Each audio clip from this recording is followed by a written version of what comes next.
Salut, j'espère que vous allez bien. Donc je vous retrouve aujourd'hui dans une vidéo où je vais vous présenter 3 lectures que j'ai aimées. Je vais vous les montrer, les présenter dans l'ordre décroissant. Non, dans l'ordre du moins bon au meilleur, on va dire. En sachant que même moins bon, c'est bon. Enfin, j'ai apprécié. Donc Eric Emmanuel Schmitt, Lorsque j'étais une œuvre d'art. Donc ce bouquin, je le trouve intéressant d'un point de vue questionnement philosophique, assez original. Le seul point négatif que je peux trouver sur ce bouquin, c'est le début. Et quelques passages, en fait, il y a des failles dans l'histoire. C'est-à-dire que pour moi, il aurait dû beaucoup plus marquer l'univers pour qu'on puisse déjà savoir dans quel univers on est. En fait, voilà, je vous lis la première page. J'ai toujours raté mes suicides. J'ai toujours tout raté pour être exact. Ma vie, comme mes suicides. Ce qui est cruel dans mon cas, c'est que je m'en rends compte. Nous sommes des milliers sur Terre à manquer de force, d'esprit, de beauté ou de chance. Or, ce qui fait ma malheureuse singularité, c'est que j'en suis conscient. Tous les dons m'auront été épargnés, sauf la lucidité. Rater ma vie, soit, mais rater mes suicides, j'ai honte de moi. Blablabla. Donc la page d'après, il essaie de se suicider. J'allais sauter. Je m'accordais quelques secondes pour tenter de savourer le bonheur de cette certitude, en finir. Je songeais à la facilité de tout cela, à la simplicité gracieuse de mes derniers instants, de la danse. J'allais impulser un petit élan à mes talons et... Donnez-moi 24 heures. Là, il y a un personnage qui arrive, qui sort de nulle part, parce que normalement, le gars il est censé être au bord d'un pont, mais là, il y a un gars qui apparaît de nulle part. Donnez-moi 24 heures pour vous faire changer d'avis. Voilà. Donc ça, j'ai trouvé un peu limite, genre, c'est comme dans les mauvais romans, genre... Laurent Gounel, il avait fait ça dans un de ses romans où, en gros, il y a une voyante qui venait, vous allez mourir. Vous allez mourir dans quelques jours. Je trouve ça, bof, quoi. Mais c'est à lire quand même, parce que je le trouve intéressant, philosophiquement parlant, il y a des questionnements intéressants, et l'histoire est originale. Donc voilà, sur Livre Addict, il me semble que je lui ai mis 14 sur 20. J'aurais mis 15 si le début n'avait pas été comme ça, en fait. Voilà, donc je vous le conseille, il est pas mal. Pour l'instant, dans les bouquins que j'ai lus d'Eric Emmanuel Schmitt, c'est mon préféré. Et celui-ci, je vais le garder dans ma bibliothèque. Donc pour l'instant, c'est le seul que je garde de lui. Ensuite, James Bowen, Un chat des rues nommé Bob. Je conseille ce livre à Bernard Werber. Voilà, je ne sais pas si vous avez vu, mais il a fait polémique en disant dans une interview que les chats n'allaient pas vers les SDF parce que les SDF étaient des losers. Voilà ce qu'il a dit. Du coup, cette histoire raconte un témoignage d'un SDF qui est sorti de ce gouffre grâce à un chat. Il nous explique notamment qu'il faisait la manche, il jouait en fait de la musique et que les gens étaient complètement indifférents, limite insultants. Et du jour où il a eu son chat, il s'est senti un peu... refaire partie du monde, c'est-à-dire que les gens, même s'ils venaient juste pour le chat, il avait quand même des interactions et il se sentait de nouveau être là en fait. Il avait l'impression d'être invisible, il était addict à la drogue, il a réussi à se sevrer et donc il nous raconte sa rencontre avec ce chat. Et j'ai pleuré. Mais je vous conseille de le lire parce que moi en général les bouquins avec les animaux, faut pas que ce soit dramatique, sinon voilà quoi. Je me rappellerai toujours, je sais plus c'était au collège ou au lycée, on avait lu Stendhal, Le Rouge et le Noir, et c'est dans ce bouquin là, je crois que c'est le père qui noie le chien. Vous voyez, je me rappelle de ce passage là parce que c'est horrible. Donc voilà, vous n'allez pas pleurer pour des mauvaises raisons. Moi pour ma part j'ai pleuré parce que j'étais trop à fond dedans avec lui. Moi les chats en fait je leur voue, c'est un amour inconditionnel, franchement c'est un truc de malade, je les aime d'amour. Et voilà, dès que je vois un animal souffrir, je souffre puissance 1000, mais ça peut être, je sais pas moi, un poussin qui est tout seul dans la nature, je pleure parce que je me dis mais il est où, il est tout seul, il y a personne pour l'aider, ouais, je suis trop sensible. Mais bref, ce bouquin je l'adore. C'était très, très agréable, voilà, c'est un témoignage, mais très agréable à lire. Voilà. Et le dernier, le meilleur pour la fin, Haruki Murakami, Kafka sur le rivage. C'est mon premier Haruki Murakami. Vous avez vu, j'arrive mieux à le prononcer.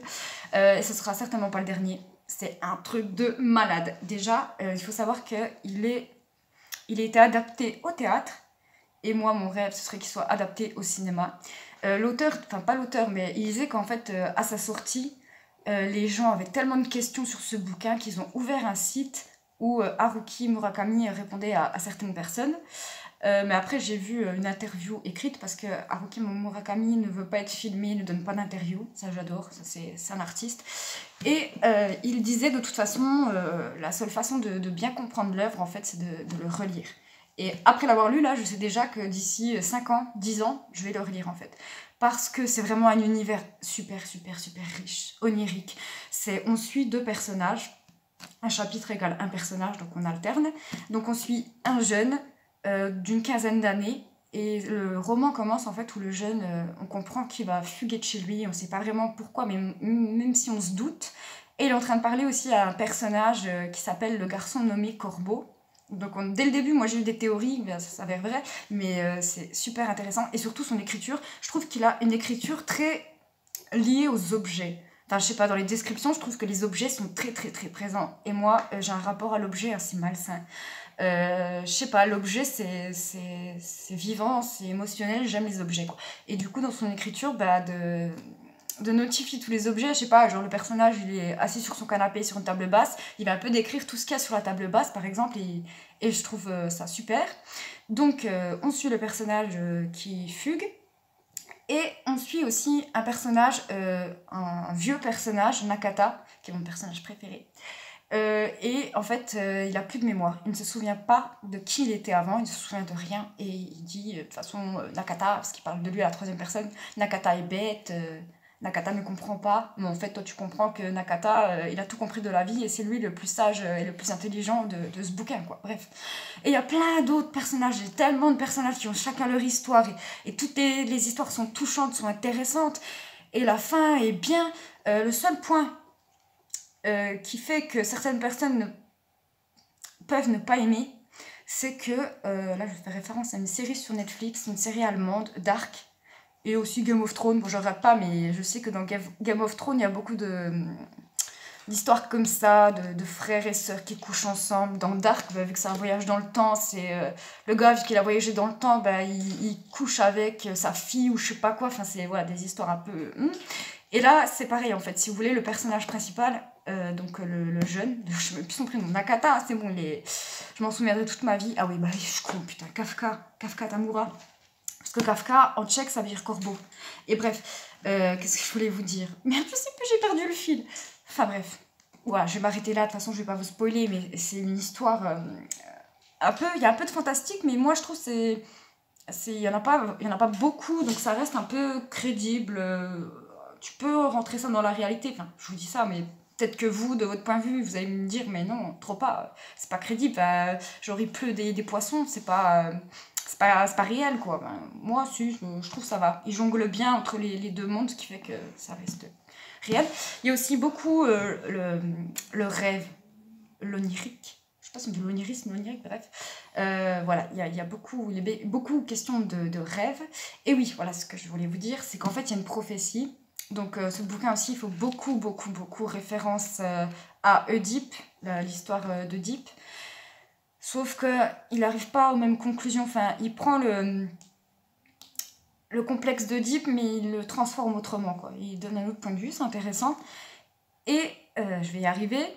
Donc, le personnage Kafka Tamura, en fait, il y a une prophétie sur lui qui dit qu'il va tuer son père, il va coucher avec sa mère et coucher avec sa sœur.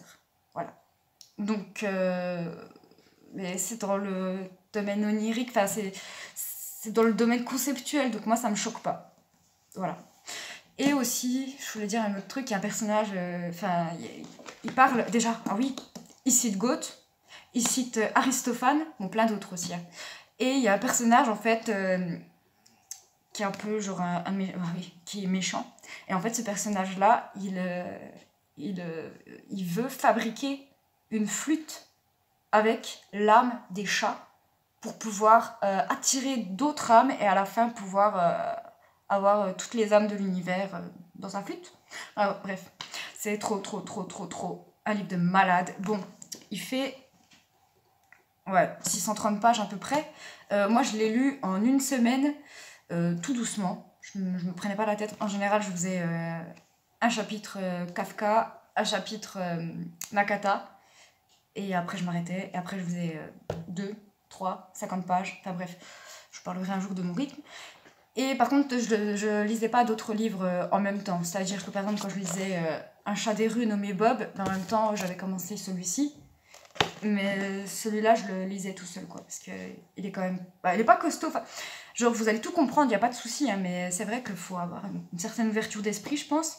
Et surtout le relire pour vraiment le comprendre à 100%, même si je pense pas que ce soit possible en fait. Il faudrait être dans la tête de l'auteur pour le comprendre à 100%.